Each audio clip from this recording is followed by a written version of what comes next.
భాగ్యనగరానికి మూసీ నది అంటేనే ఒక వరం లాంటిది.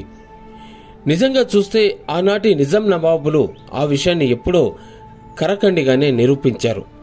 మహావరదతో వచ్చి నగరాన్ని ముంచేసిన మూసీకి జంట జలాశయాల నిర్మాణంతో అడ్డుకట్ట వేశారు. నది పొడవునా రక్షణ కూడా నిర్మించారు.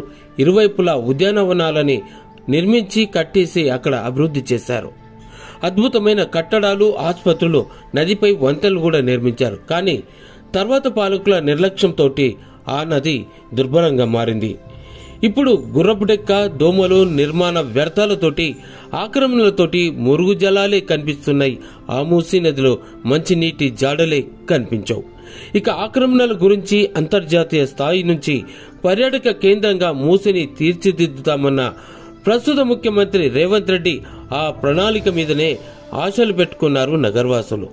ఇక ఏటా మార్చి 14న నదుల సంరక్షణ లక్ష్యంగా నిర్వహించే అంతర్జాతీయ నదుల కార్యాచరణ దినోత్సవం సందర్భంగా మూసీ నది మీద ఈ స్పెషల్ రిపోర్ట్.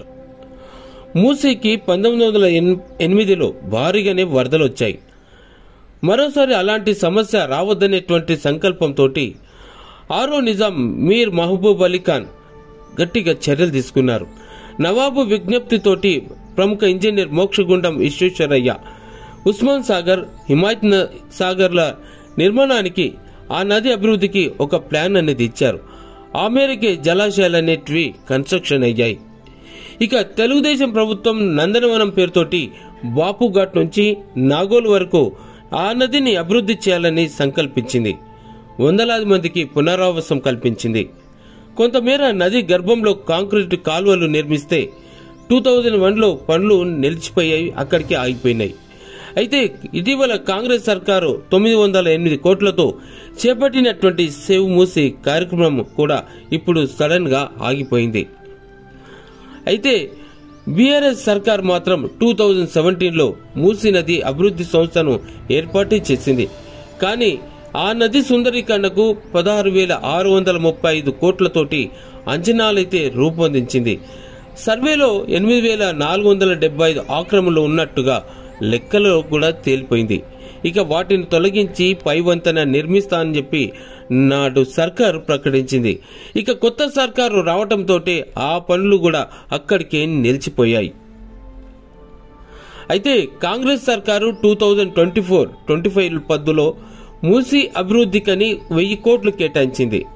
మరి సర్వే చేపట్టింది 10,600 నిర్మాణాలు ఆ నదిలోనే ఉన్నట్టుగా తేల్చేశారు.